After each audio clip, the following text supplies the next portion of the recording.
बच्चों अब देखते हैं हम लोग 13.4 एक्सरसाइज का लास्ट क्वेश्चन और वो क्वेश्चन नंबर है 5। इसमें बोला गया है क्या कि 20 सेंटीमीटर ऊंचा और शीर्ष कोण 60 डिग्री वाले एक शंकु को उसकी ऊंचाई के बीचों बीच से होकर जाते हुए एक तल से दो भागों में काटा गया है, जबकि तल शंकु के आधार के समांतर है। मतलब सीधे समझिए छिन्नक बनाया गया है। यदि इस प्रकार शंकु के छिन्नक को व्यास 1/16 सेंटीमीटर वाले एक तार के रूप में बदल दिया जाए तो तार की लंबाई निकालना है। तो चलिए देखते हैं कि इसका फिगर कैसे बनेगा और इसका आंसर किस तरह से हम लोग को लाना है। पहले मैं आपको बता दूं कि ये क्वेश्चन बहुत ज्यादा इंपॉर्टेंट नहीं है, लेकिन हम लोग को केवल एग्जाम में पास करने के लिए पढ़ना नहीं चाहिए, हम लोग को कुछ सीखने के लिए पढ़ना है। इसलिए ये क्वेश्चन थोड़ा सा डिफिकल्ट तो है, लेकिन अगर इसको बनाना अगर आप सीख जाइएगा तो आसान क्वेश्चन को भी आप बहुत आसानी से बना पाइएगा। इसलिए इस क्वेश्चन को जानने के एतबार से पढ़ना है, एग्जाम में इस क्वेश्चन का आने का चांस बिल्कुल भी नहीं होता है। तो चलिए अभी देखते हैं कि इस क्वेश्चन को किस तरह से बनाना है। तो हम लोग को बोला गया है क्या कि शंकु है जो कितना ऊंचाई का है, तो 20 सेंटीमीटर है। चलिए बना लेते हैं शंकु।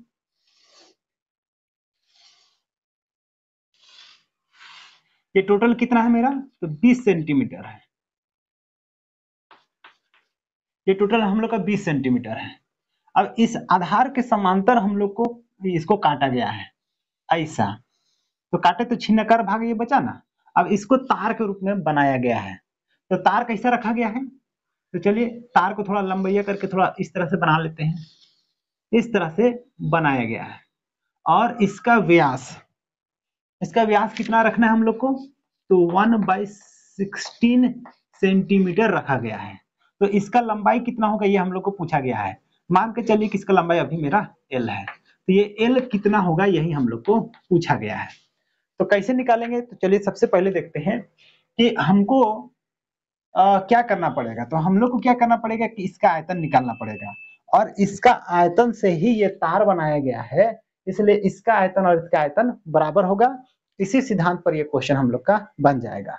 लेकिन ये वाला जो है ये क्या है, हम लोग का शंकु का छिन्नक हुआ ना, तो शंकु का छिन्नक का आयतन निकालना है। तो शंकु का छिन्नक का आयतन के लिए फॉर्मूला क्या होता है, तो 1/3 pi h into capital R plus small r plus r into R. तो इस तरह से हम लोग को कैपिटल R और स्मॉल r भी चाहिए, लेकिन यहाँ पर देखिए आपको नहीं दिया हुआ है। हम लोग को क्या दिया हुआ है, तो ये जो है ये मेरा 60 डिग्री है। अच्छा ये पूरा अगर 60 डिग्री है तो बीच से इसको काटे हैं तो इस साइड में मेरा कितना हो जाएगा 30 डिग्री, और इधर भी कितना हो जाएगा मेरा 30 डिग्री, है कि नहीं। और टोटल का जो लंबाई है, टोटल का लंबाई कितना है मेरा, तो 20 सेंटीमीटर। अब बोला गया है क्या कि आपको काटना है क्या इसको बीचों बीच मतलब यहां से यहां। तो टोटल है अगर मेरा 20, तो बीचों बीच काटेंगे तो यहां से यहां मेरा कितना हो जाएगा 10। तो इधर से इधर मेरा हो गया मेरा 10 सेंटीमीटर। इधर से इधर मतलब ये वाला इसका जो ऊंचाई होगा ये कितना है मेरा 10 सेंटीमीटर। तो 10 सेंटीमीटर ये मेरा एच का काम करेगा, तो एच हम लोग को मालूम हो गया। अभी सबसे दिक्कत बात यह है कि हमको ये आर नहीं मालूम है और ये भी आर मालूम नहीं है। तो हम लोग को सबसे पहले ये इस कैपिटल आर और स्मॉल आर निकाल लेंगे, उसके बाद फार्मूला में वैल्यू पुट करेंगे तो मेरे अंदाज से आंसर आ जाएगा। तो चलिए कैसे इसको बनाते हैं उसको चलिए देखते हैं। तो आप सबसे पहले क्या करें, इसको कुछ नाम दे दीजिए, ए बी, यहाँ सी कर दीजिए, और यहाँ पर जहां पर है ना इसको नाम दे दीजिए डी, इसको नाम दे दीजिए ई, है ना। अब आप सबसे पहले क्या करो, ये वाला त्रिभुज पकड़ो ए डी ई में, तो लिखेंगे ये हल कर लीजिए। ये क्वेश्चन नंबर 5 हो गया। 5 का हल कीजिए और हल करने के बाद लिखिए त्रिभुज, कौन सा त्रिभुज पकड़े, ए डी ई, ये डी है ना, तो त्रिभुज ए डी ई में क्या हमको देखने के लिए मिला, तो इधर से देखिएगा अगर आप यहाँ पर 90 डिग्री का कोण बन रहा है, इधर एंगल है, तो ये टोटल है मेरा 20 सेंटीमीटर, तो ये कितना होगा 10 और ये होगा मेरा 10, तो इसलिए ये कितना है मेरा 10। तो हमको ना इससे ये निकालना पड़ेगा, और ये किसका काम करेगा, तो स्मॉल आर का काम करेगा ना, इसलिए हमको ये निकालना है।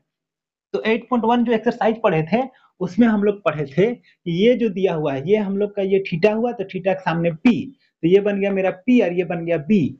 तो हम लोग को ये दिया हुआ है बी दिया हुआ है पी निकालना है, इसलिए हमको क्या करना पड़ेगा, टेन थीटा पकड़ना पड़ेगा। यहाँ लिखेंगे टेन 30 डिग्री, तो टेन 30 डिग्री, तो टेन 30 का वैल्यू कितना होता है हम लोग का फॉर्मूला, तो P/H। तो अभी P कौन बनेगा, तो थीटा के सामने वाला को P कहते हैं, तो यहाँ 30 डिग्री है तो इसके सामने का P ये बनेगा, और इसका नाम क्या है हम लोग का DE का होल बाई P/B, तो B की जगह ये, तो क्या बनेगा मेरा AD। इसका वैल्यू कितना होता है 10 30 का, तो इसका होता है 1/√3 equal to AD, sorry DE यही तो स्मॉल r है ना, तो इसलिए यहाँ पर हम स्मॉल r लिखे का होल बाई AD कितना है अभी पता है आप लोग को 10, क्यों 10, क्योंकि ये टोटल जो है वो मेरा 20 है, और 20 से जब काटा गया है तो ये 10 होगा और ये 10 होगा, तो इसलिए ये मेरा कितना है 10, तो हो गया 10। इसको इधर ले आएंगे कितना हो जाएगा 10/√3 इक्वल टू r, इसको पलट देंगे तो r इक्वल टू कितना आ जाएगा मेरा 10/√3 सेंटीमीटर। तो इस तरह से हम लोग का स्मॉल r आ गया। अब हमको क्या करना पड़ेगा कैपिटल R निकालना पड़ेगा, तो चलिए कैपिटल R निकालते हैं। इसी प्रकार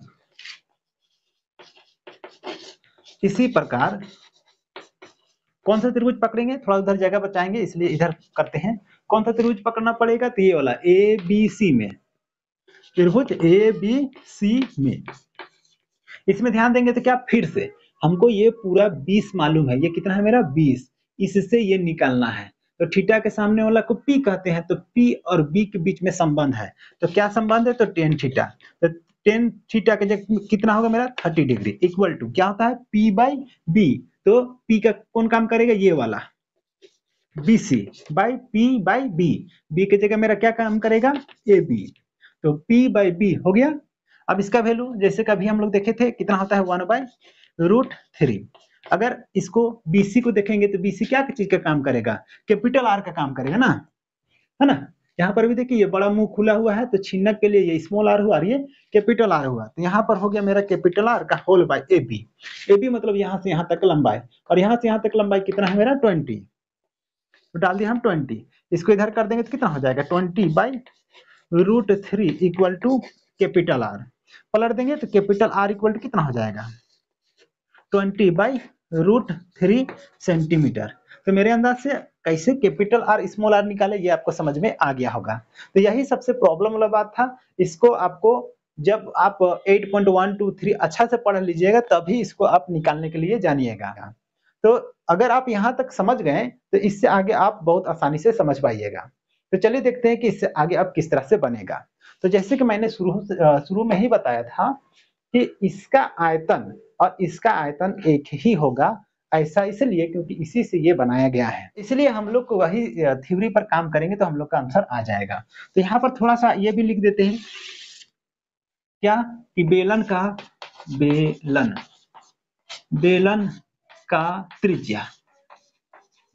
त्रिज्या, चलिए कैपिटल R स्मॉल r मान चुके हैं तो इसको हम मान के चलते हैं कि R1 दे दिए, तो ये कितना है बेलन का त्रिज्या है, तो व्यास है मेरा 1/16, इसको अगर हम 2 से डिवाइड कर देंगे तो आ जाएगा ना इसका त्रिज्या, तो डिवाइड किए तो कितना है 1/16 दूनी 32, 1 बाय कितना सेंटीमीटर आ गया 1/32 सेंटीमीटर मेरा बेलन का त्रिज्या आ गया। अब हमको क्या चाहिए इसका ऊंचाई, बेलन का ऊंचाई, देखिए बेलन का ऊंचाई को h से सूचित करते हैं ना, इसको चलिए हम लोग h डैश करते हैं, क्योंकि यहाँ पर देख रहे हैं ना h पहले से यूज है, तो ऐसा करते हैं ना h डैश मत दीजिए, इसको आप h1 से सूचित कीजिए। h1 से सूचित करेंगे तो h1 क्या मान करके चले हम l, है ना, और यही तो हम लोग को मान निकालना है। अब प्रश्नानुसार क्वेश्चन में हम लोग को बोला गया है क्या कि प्रश्नानुसार क्वेश्चन में बोला गया है क्या कि इससे ढाल करके मतलब इसको पिघाल करके ये बनाया गया है, तो इसका आयतन और इसका आयतन क्या होगा बराबर होगा, तो यहाँ पर लिखेंगे बेलन का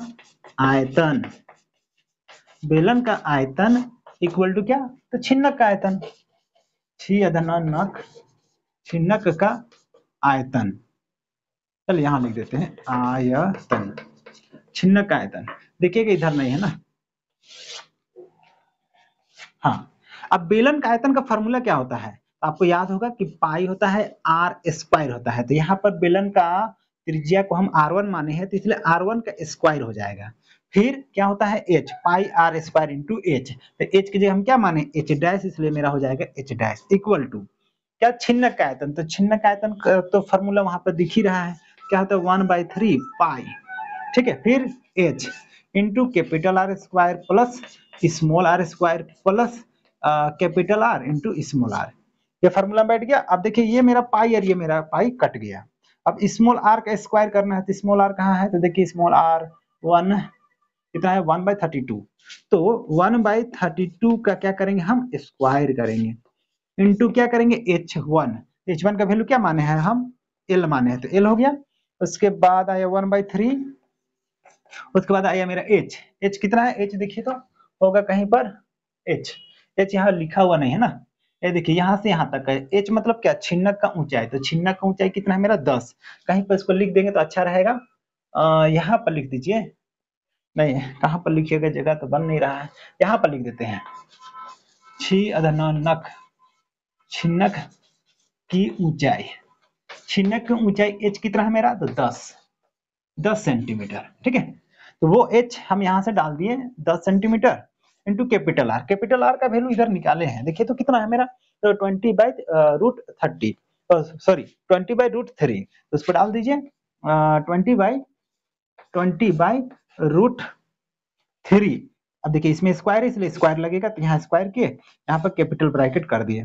फिर स्मॉल आर का वैल्यू कितना है यहाँ देखिए निकाले हैं 10/√3, कितना है 10/√3 का क्या स्क्वायर, तो स्क्वायर। फिर क्या है मेरा यहाँ प्लस, तो प्लस कैपिटल आर का वैल्यू कितना है 20/√3 इंटू ये 10 थोड़ा इसको मिटा देते हैं,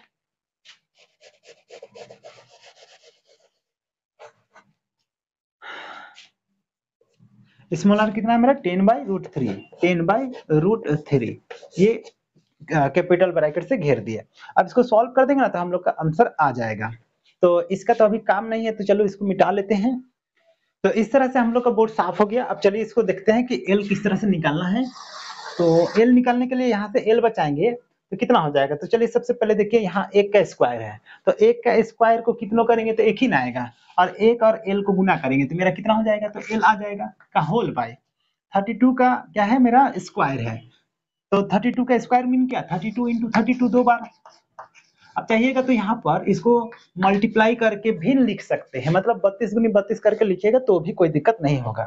अब यहाँ 10 और 1 को मल्टीप्लाई करेंगे तो कितना हो जाएगा मेरा, तो 10/3 इंटू यहाँ पर कैपिटल आर का स्क्वायर मतलब ये वाला 20/√3 का स्क्वायर, तो 20 का स्क्वायर कितना होता है मेरा 400 और √3 का स्क्वायर, तो स्क्वायर से मेरा क्या होता है रूट हटता है तो बन जाएगा यहाँ मेरा 3, तो प्लस फिर यहाँ पर 10 का स्क्वायर, तो 10 का स्क्वायर कितना होता है 100, तो 100 हो गया मेरा का होल भाई। यहाँ देखिए तो √3 का स्क्वायर, तो √3 का स्क्वायर कितना होता है, √3 का स्क्वायर करेंगे तो स्क्वायर से इसका भी रूट हटेगा, यहाँ बन जाएगा मेरा कितना, सॉरी यहाँ पर 100 होगा, 10 का स्क्वायर 100 और √3 का स्क्वायर 3, फिर प्लस ये दोनों को मल्टीप्लाई करेंगे 2 और 10 को तो 20 हो जाएगा, 200 हो जाएगा, और √3 मल्टीप्लाई हो रहा है, तो √3 मल्टीप्लाई होकर कितना बनेगा मेरा, तो बन जाएगा 3, तो इस तरह से इतना आ गया।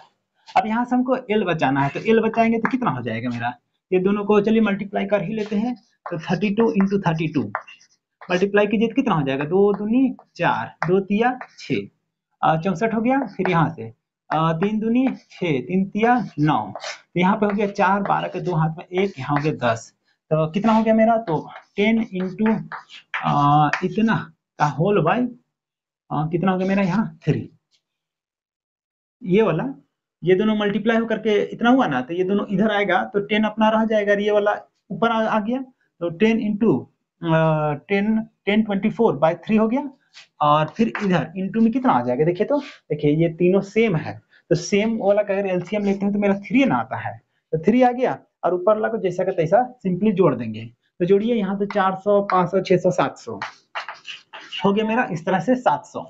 अब यहाँ पर भी कोई कट तो नहीं रहा है, तो काटिए मत, इसको क्या कर दीजिए आप बस में मल्टीप्लाई कर दीजिए, तो मल्टीप्लाई करते हैं चलिए, तो 7 चौके 28 के 8 हाथ में बच गया मेरा 2, 7 दूनी 14 15 16 के 6 हाथ में 1, 7 जीरो जीरो और 1, 7 का 7। अब इसमें क्या ठो 3 ठो जीरो आ गया मेरा ये वाला, और यहाँ का 2 ठो जीरो का होल बाय 3 तिया 9 सेंटीमीटर। तो इस तरह से हम लोग का एल जो है वो इतना 1768000/9 सेंटीमीटर आया। लेकिन ये जो है इतना ही अगर आप आंसर छोड़ दीजिएगा तो भी आपका काम चल जाएगा, लेकिन ये एक बहुत बड़ा नंबर दिख रहा है, इसलिए सेंटीमीटर को आप मीटर में चेंज कर दीजिएगा तो अच्छा रहेगा। और आपका किताब में भी आंसर शायद मीटर में ही दिया हुआ है, तो चलिए हम इसको मीटर में चेंज करते हैं। और मीटर में चेंज करने का टेक्निक क्या है, तो 100 से डिवाइड कर देंगे तो वो मीटर में चेंज हो जाएगा। तो चलिए इसको 68000 का होल बाय 9 को देखिए 100 से डिवाइड किए, जैसे ही 100 से डिवाइड करेंगे ना तो क्या बन जाएगा मेरा मीटर। तो इस तरह से इतना मीटर हो गया। अब इसको काटिए, ये मेरा कटा, ये कटा, अब बच गया इतना। अब चाहिएगा तो इतना छोड़ दीजिए या तो इसको डिवाइड करके पॉइंट में लिखिए। तो चलिए इसको डिवाइड करके हम लोग पॉइंट में ही लिख देते हैं। तो रफ कहाँ किया जाए, तो चलिए रफ इधर कर लेते हैं। 9 से कितना को डिवाइड करना है हम लोग को, तो 71688 और एक तो जीरो है ना, तो एक तो जीरो को बाद में लिखेंगे। यहाँ 9 8 72, 8 बार 9 7 63, तो 63 हुआ, घटा दीजिए। तो यहाँ हुआ 11, 11 में से 7 घटाएंगे तो कितना हो जाएगा 7, 8, 7 और 8 हो जाएगा। उसके बाद यहाँ बच गया 6, 6 में से 6 तो खत्म। अब आगे यहाँ पर 6, अब नवी नवी 81 होता है तो लिख दिया हम 81, घट गया। यहाँ घटाएंगे तो कितना हो जाएगा मेरा 5, 5 के बाद क्या उतरने वाला है, ये 8 डाल दिए 8। तो 9 5 5 9 6 54, 9 5 5 9 6 9 6 54, 54 हाथ बचा कितना, यहाँ बच गया मेरा 4। ठीक है, यहाँ पे एक जीरो है ना, ये वाला जीरो, अब वो उतरेगा। 9 5 45 अधिक हो जाएगा, 9 चौके 36, 9 चौके 36, 36 हुआ, यहाँ 4 हुआ। अब नहीं हो रहा है, उतारने के लिए नहीं है तो पॉइंट डाल दिए। यहाँ पे हो गया 0, 9 चौके 36, 36 फिर बच गया मेरा 4। तो इसी तरह से ये 4 4 जाते रहेगा ना। तो मेरा कितना गया लगभग 796.4। देखिए और ना जाएगा इधर, तो 4 2 अंक तक लिखते हैं, इसलिए 2 अंक तक लिखे और यहाँ पर लिख दिए मीटर, और थोड़ा सा लिख देंगे बगल में लगभग। तो इस तरह से हम लोग का एक्सरसाइज 13.4 का क्वेश्चन नंबर 5 कहने का मतलब लास्ट क्वेश्चन भी कंप्लीट हो गया। आपको थोड़ा सा इस क्वेश्चन को प्रैक्टिस करना है, ये थोड़ा लेंदी तो है और मेहनत करने वाला है क्वेश्चन, लेकिन अगर आप इस तरह का क्वेश्चन को बना लेते हैं आसानी से, तो जो छोटे छोटे क्वेश्चन है जैसे कि क्वेश्चन नंबर 1 2 3, उन सभी क्वेश्चन को आप बहुत ही आसानी से बना पाइएगा। तो इसलिए थोड़ा सा चैलेंजिंग क्वेश्चन को आप बनाइए और आंसर लाइए। इस तरह का क्वेश्चन बनाइएगा तो आपका आसान क्वेश्चन बहुत ही आसानी से बन जाएगा। तो आशा करते हैं कि ये भी आपको समझ में आ गया होगा। तो आज के लिए इस वीडियो में